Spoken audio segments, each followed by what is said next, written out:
sebelum ditutup maka saya akan bacakan dan jawab sebisanya beberapa pertanyaan, sebisanya. Kalau salah maka nanti diulangi lagi jawabannya.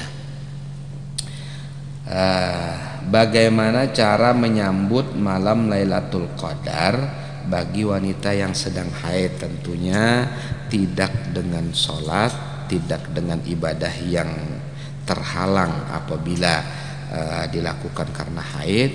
Jadi perbanyaklah mengucapkan doa yang disuruh oleh Nabi Shallallahu Alaihi Wasallam kepada Sayyidatu Aisyah radhiyallahu anha. Sayyidatu Aisyah mengatakan, apa yang aku lakukan apabila aku menemukan Lailatul Qadar? Nabi menjawab, banyaklah membaca doa Allahumma inni as'aluka ridhaka wal jannah wa a'udzubika min sakhatika wan nar. Ini doa yang disuruh oleh Nabi untuk perbanyak di malam Lailatul Qadar. Bolehkah menghafal Al-Quran sedangkan kita belum sepenuhnya bisa membaca dengan benar seperti pelafatan huruf ataupun tajwidnya? Boleh. Menghafal Al-Quran sangat agung. Mudah-mudahan dengan menghafal Al-Quran tambah bagus makhrajnya, tambah bagus lafalnya, dan tajwidnya juga tambah faham dan bagus dengan menghafal Al-Quran. Tidak ada syaratnya harus bagus tajwid dulu, tidak ya.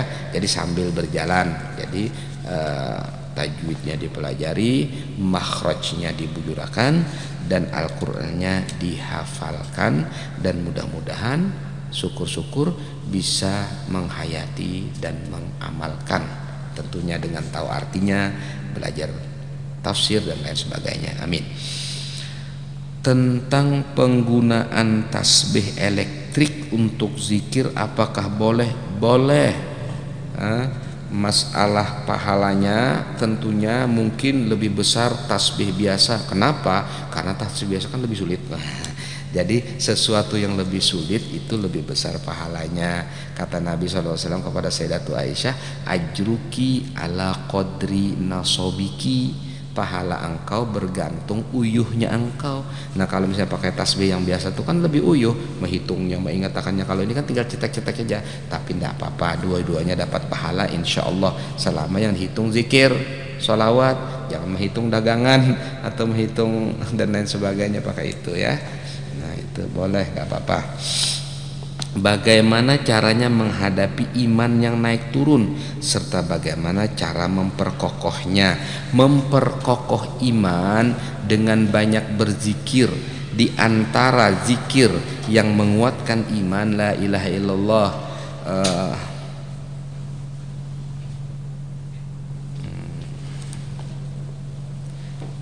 la ilaha illallah al-malikul haqqul mubin 100 kali setelah sholat zuhur. Itu juga memperkuat iman diantaranya. Belum lagi zikir-zikir yang lain. Pada intinya semua zikir itu adalah memperbaharui dan menguatkan iman. Iman turun naik wajar, karena memang sahabat-sahabat saja Nabi menyebutkan iman itu naik turun, artinya yazidu, yang kus, bertambah dan berkurang. Andaikan kalian dalam keadaan seperti ini, kata Nabi, waktu sahabat-sahabat semuanya khusyuk tatkala diceramai sama Nabi, niscaya malaikat bersalaman dengan kalian, tapi iman itu bertambah dan berkurang. Nah, untuk memperkuatnya banyak-banyak berzikir dengan lisan, di hati kalau lisan tidak bisa, misalnya lagi ngomong-ngomong sama orang, hati tetap ingat sama Allah. Dan tentunya zikir itu wajib menghalangi kita daripada maksiat. Jangan sambil zikir sambil nampar orang, sambil zikir sambil berdusta. Nah, itu namanya zikirnya inca-incaan.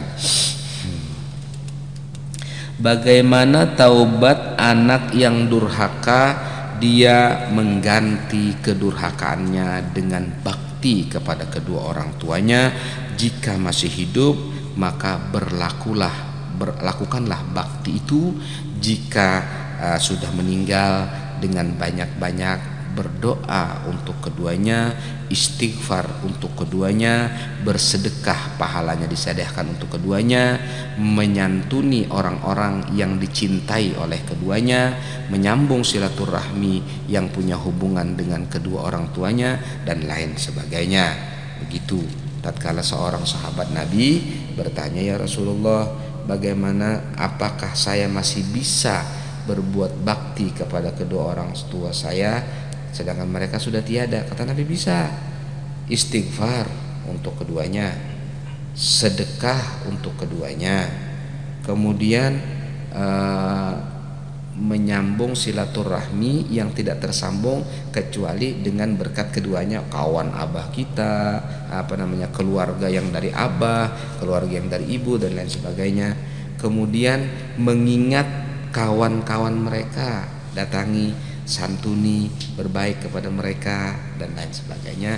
Itu salah satu bentuk bakti anak kepada orang tua jika sudah wafat.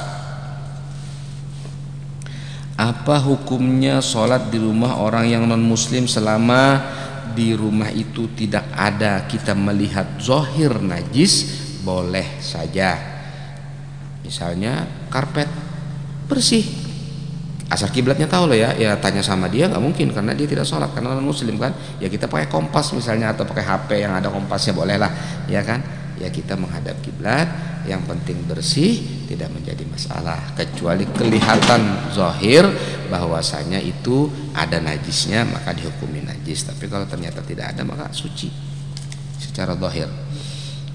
Bagaimana cara menasihati orang yang suka ngutang? Ya cara menasihatinya ya diutang. Nah, jadi orang yang suka ngutang diutang sekarang. Aku ngutang sama kamu sekarang. Kamu kan sering ngutang. Nah, sekarang saya ngutang sama kamu. Gimana?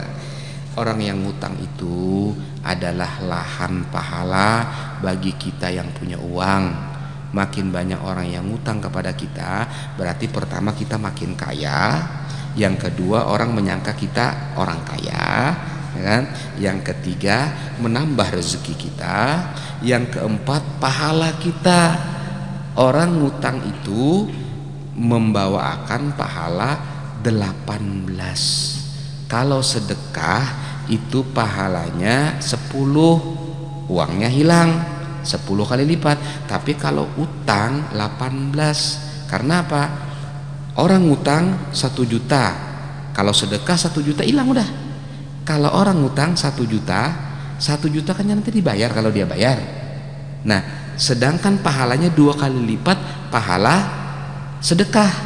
Kata Nabi, al-qardu bid'ifain. Utang itu 2 kali lipat sedekah. Jadi kalau 2 kali lipat sedekah berarti kan 20, tapi kan modalnya terbulik. Nah, jadi dipotong 2, modal pertama dan modal kedua nggak usah, nggak ada modal karena terbulik duitnya, berarti 18. Nah, al-qardu bisa manati asyar kata Nabi. Utang itu 18 kali lipat. As-shadaqatu bi asyarati amsalihha. Sedekah itu 10 kali lipat, tapi mengutangi itu 18 kali. Ternyata logikanya apa? Karena 2 terbulik, modal itu terbulik. Nah, kalau kita mau utangi, jadi beruntung kalau kamu sering diutangi kawan.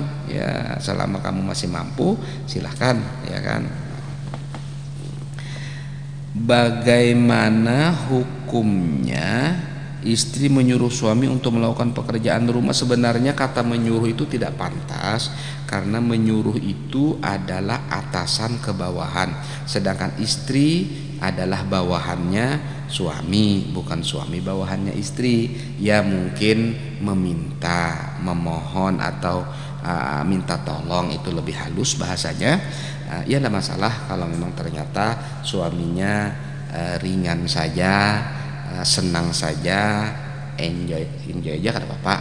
Tapi jangan juga berlebihan, jangan juga menyebabkan fitnah. Apa contohnya menyebabkan fitnah? Misalnya di hadapan orang nyuruh-nyuruh laki. Nah orang kan kena bisa curiga, orang kena kenapa jadi kayak itu aja. Nah orang jadi perasaan kada baik gara-gara kamu di depan orang. Ya mungkin kalau misalnya harus menyuruh minta tolong, ya tidak di depan orang, kemudian juga minta tolong dan lain sebagainya. Karena sepantasnya yang namanya menyuruh itu adalah pemimpin kepada yang dipimpin.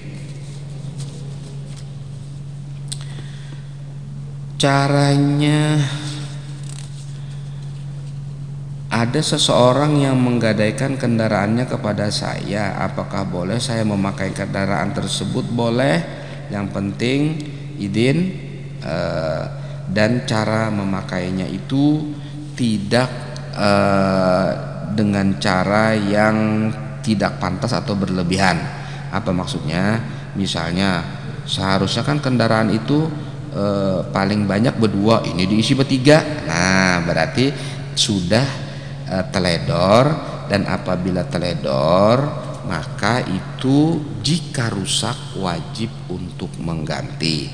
Adapun jika pemakaiannya pemakaian wajar, rusak, maka itu tidak wajib mengganti, karena barang dagangan itu diperbolehkan untuk diambil faedah selama faedahnya itu bukan faedah yang istihlak, faedah yang menghabiskan. Kalau faedah yang menghabiskan tidak boleh, seperti misalnya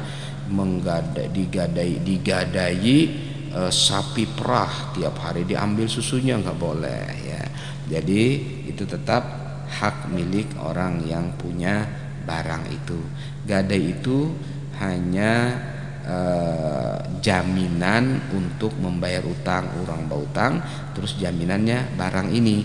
Itu kewajiban orang yang menerima gadaian menjaga barang itu dengan baik supaya tatkala dikembalikan dia bayar utang tetap utuh dan tidak rusak. Kemudian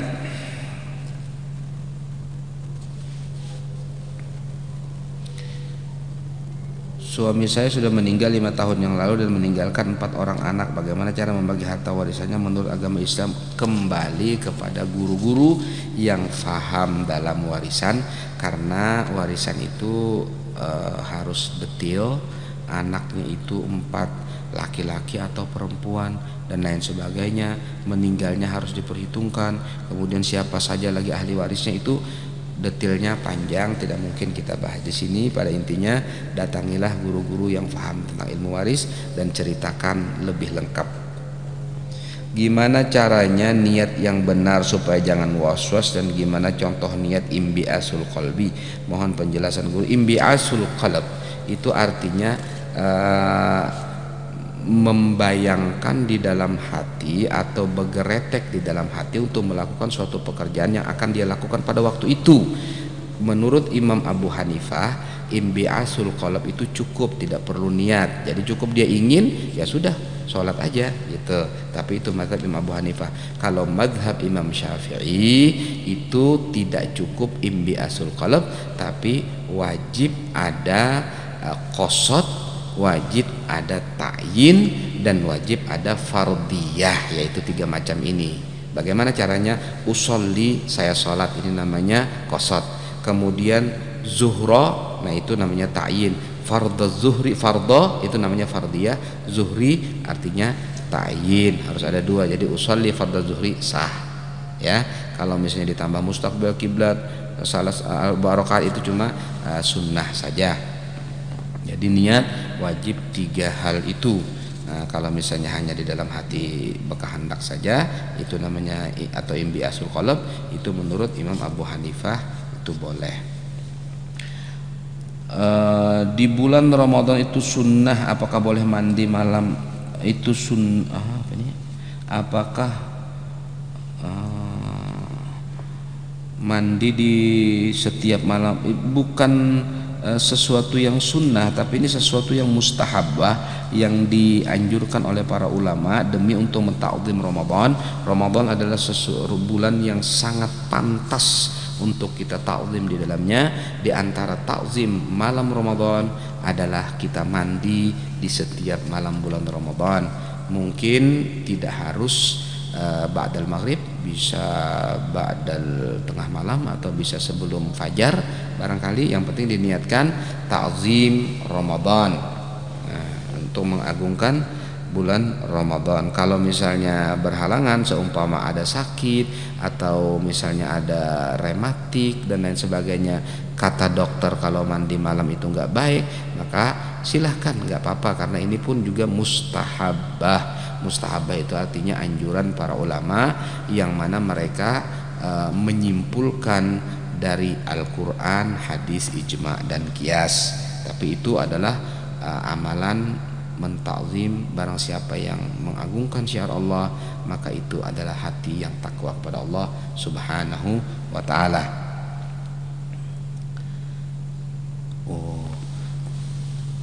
Kayak apa caranya mengetahui nasab kita sedangkan orang tua kita kada tahu dan kai nini kita sudah meninggal dunia, dan ulun pernah mendengar kawa diberitahu lewat mimpi. Pemberitahuan nasab lewat mimpi tidak bisa dijadikan hujah. Karena apa? Hujah atau autentikasi atau kepastian nasab itu adalah melalui saksi-saksi dan juga apa yang disebutkan atau pencatatan dan lain sebagainya. Yang jelas kita semua seperti saya, ini nasab saya sampai kepada Nabi Adam alaihissalam. Saya yakin itu, ya kan? Karena walaupun misalnya tidak perlu mimpi dan tidak perlu saksi-saksi, saya adalah cucunya Nabi Adam. Ya, jadi mungkin ada sebahagian orang yang mempunyai pengetahuan dan ilmu untuk hal-hal seperti itu, tapi jika bukan catatan fisik atau data yang autentik, itu tidak bisa dijadikan hujah penentuan nasab. Mungkin hanya sebagai istiqnas atau pendukung saja. Saya sendiri tidak punya ilmu ini. Ada beberapa menit lagi. Apakah bisa sholat tarawih dilaksanakan 4 rakaat dengan 1 kali salam dan witirnya langsung 3 rakaat? Sholat tarawih sebagaimana disebutkan dalam kitab-kitab madhab Syafi'i itu adalah 2 rakaat 2 rakaat. Kalau 4 rakaat maka akan menjadi sunnah mutlaqah dan tidak bisa disebut tarawih. Coba kita lihat di dalam kitab Takrirat Sadidah, kemudian dalam kitab-kitab yang lain. Jadi sholat tarawih itu, tarawih artinya istirahat, maksudnya 2 rakaat istirahat, atau 4 rakaat tapi 2 rakaat 2 rakaat itu istirahat. Kalau misalnya ternyata dilakukan lebih daripada 2 rakaat, maka kata ulama dinamakan sholat sunnah, bukan tarawih, sholat sunnah mutlaqah atau tapi itu hanya sekedar penamaan saja ya. Tarawih itu pun juga penamaan saja. Dan witirnya langsung 3. Kalau witir boleh langsung 3, boleh langsung 5, boleh langsung 7, boleh langsung 9, boleh langsung 11 juga boleh. Kalau witir silahkan. Tapi sholat sunnah itu dibedakan dengan sholat wajib, tidak ada tasyahud awal. Jadi tasyahudnya tasyahud akhir saja. Sholat sunnah. Jadi kalau misalnya sholat sunnah itu 4 rakaat, mereka tidak pakai tasyahud awal, langsung aja 4 rakaat tasyahud akhir, supaya berbeda dengan sholat fardu. Karena sholat fardu itu 2 rakaat ada tasyahud awal, 2 rakaat yang 4 rakaat dan begitu seterusnya. Jadi mungkin begini, kalau memang 11 rakaat ya terus saja laksanakan sampai terakhir 11 rakaat baru dia tasyahud. Atau 10 rakaat dia tasyahud tapi salam, berdiri lagi 1 rakaat. Ya, begitu ya. Bagaimana mengqadha salat akan tetapi lupa berapa kali yang harus diqadha? Maka sebahagian ulama mengatakan itu dia mengira-ngira. Kalau tidak ketemu juga, maka kata ulama boleh dia melaksanakan dengan berniat qadha yang dia tidak mengetahuinya. Dia tidak mengetahui jumlahnya dan dia tidak mengetahui kapan meninggalkannya. Tapi yang mu'tamad mengatakan qadha itu di antara syaratnya adalah niatnya itu kan tahakkukul muqtadi. Tahakkukul muqtadi itu benar-benar ia dituntut untuk melaksanakan itu, artinya dia tahu bahwa saya ketinggalan gitu loh. Kalau tidak tahu maka tidak boleh. Akan tetapi ada pendapat yang membolehkan apabila ada maka ini menjadi qadha gitu loh. Sebagaimana wudu, apabila aku berhadas maka ini mengangkat hadas, apabila ternyata aku masih belum batal maka ini menjadi tajdidul wudu dengan syarat dia sudah memakai wudu yang pertama, sudah memegang Quran atau sudah sholat, wudu yang pertama itu. Kalau tidak, kata ulama nggak boleh, sebab wudu kedua itu berarti mengabaikan atau menganggurkan wudu yang pertama. Percuma wudu pertamanya nggak dipakai, kata ulama seperti itu. Mana yang lebih ulun utamakan antara menyicil hutang atau menafkahi keluarga ulun? Karena di rumah saja. Oh, ini sudah, jangan dibahas anunya, masalahnya hutang dan keperluan darurat. Menafkahi keluarga itu adalah darurat. Hutang apabila ternyata tidak bisa kita bayar karena kita menafkahi keluarga, maka orang itu dianggap zu usrin, zu maksarah, artinya orang yang punya kesempitan. Maka dalam ayat ad-dain disebutkan fa in kana dzu usratin fanadhiratun ila maisarah. Apabila orang yang punya utang itu sulit, situasinya sempit, tidak bisa untuk membayar, maka wajib ditunggu sampai dia mampu. Begitu, sampai dia mampu. Jadi kewajiban membayar hutang adalah tatkala kita mampu. Jadi kamu punya utang 1 juta, tapi nggak ada duit, ya kada wajib bayar hutang. Ya kena, kalau kamu punya uang wajib bayar hutang. Nah, dalam hal ini nafkah keluargamu wajib untuk kau berikan, lebihnya untuk membayar hutang, mungkin nyicil dan lain sebagainya.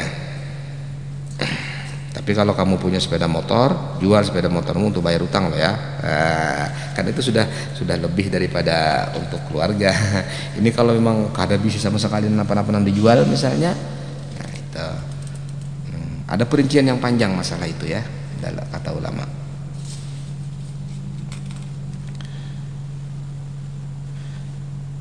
Saya ini sering dapat ujian macam-macam dalam menjalani hidup. Waduh, kita semua sama. Tapi beliau bertanya kepada seorang kiai. Jawabnya kiai itu syukuri saja. Wah, akhirnya saya tambah bingung. Maksudnya seperti apa dari jawaban syukuri saja itu? Begini, ujian itu adalah salah satu fenomena hidup kita. Ujian itu adalah sesuatu yang menyedihkan kita. Itu akan hilang kalau kita sadar bahwasanya ujian dihadapi oleh semua orang. Orang kaya apakah tidak diuji? Diuji. Bahkan lebih banyak ujiannya daripada orang miskin. Orang miskin cuma diuji kurang makan, kurang minum, orang kurang pakaian. Kalau orang kaya diuji dengan orang minta sedekah, orang yang mau ngutang, orang yang minta bantuan dan lain sebagainya. Karena dia kaya, lebih banyak ujiannya. Jadi orang yang ingin kaya harap siap untuk menjadi kaya. Apa siapnya? Siap didatangi orang minta bantuan, siap didatangi orang minta sumbangan, siap didatangi orang hendak berhutang, siap dan sebagainya. Kalau nggak siap jangan kaya, karena berarti kamu tidak siap, dan gitu. Lebih baik miskin. Orang miskin begitu nggak ada duit ya tidur. Ini ya. Jadi di sini ujian hidup itu pasti datang dari Allah Subhanahu wa taala. Maksudnya syukuri dari kiai itu, mungkin beliau melihat yang enak dari diri kamu lebih banyak dibandingkan yang tidak enak. Apa ujiannya? Oh, saya tertipu rugi sekian M. Oke, tapi matamu kan masih melihat, telingamu masih mendengar, awakmu masih sehat, keluargamu juga demikian. Oh, ini luar biasa nikmat-nikmat Allah. Syukuri yang itu, jangan pandang yang sakitnya. Karena orang hidup di dunia yang paling sakit pun ternyata masih lebih banyak nikmatnya daripada fitnah atau ujiannya. Nah, ini yang harus kita sadari. Jadi tatkala ujian jangan kita mikirkan itu saja, lupa bahwasanya otak kita masih kau berpikir berarti nikmat. Lupa kita masih bisa makan itu nikmat. Lupa kita masih bisa berjalan itu nikmat dari Allah Subhanahu wa taala. Begitu banyaknya nikmat Allah yang ujian satu kali kecil, kan begitu kalau kita sadar. Itu maksudnya kiai tersebut. Ya, itu secara singkat ya. Terima kasih banyak. Kemudian apa hukumnya kalau saya ngambil uang suami saya tanpa bilang, dan yang paling sering uang disisa di baju kotor. Wah, ini mudah-mudahan uang sisanya ini gede-gede ya kan, dana uang sisanya.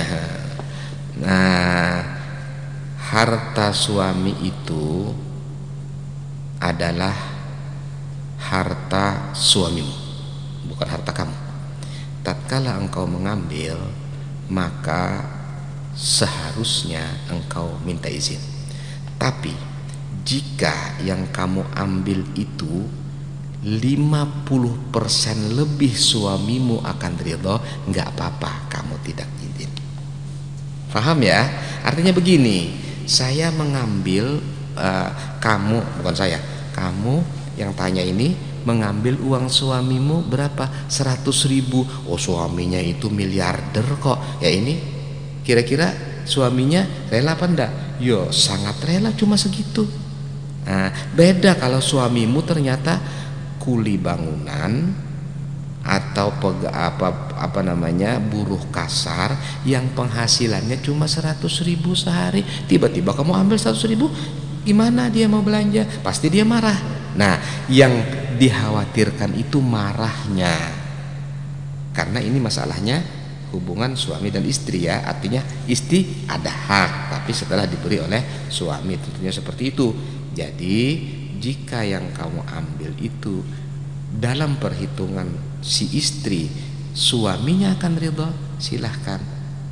Tapi lebih bagus bilang setelah itu, bepadah bagus lagi kayak itu. Nah, kalau sekiranya mengambil itu yang akan menyebabkan marah, tidak dibenarkan, sangat tidak dibenarkan, karena pasti nanti rembetannya kepada masalah ketimpangan berumah tangga dan itu berbahaya. Bolehkah menggabungkan puasa sunnah di bulan Syawal dengan mengqadha puasa Ramadan? Boleh, dan niatnya niat mengqadha puasa sunnah Syawalnya dapat.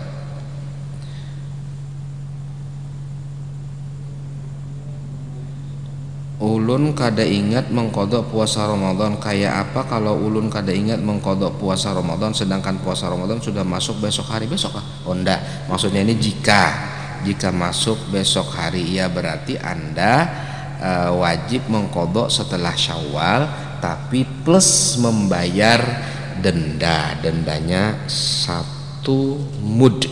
1 mud itu 6 ons atau selitar baras 1 hari.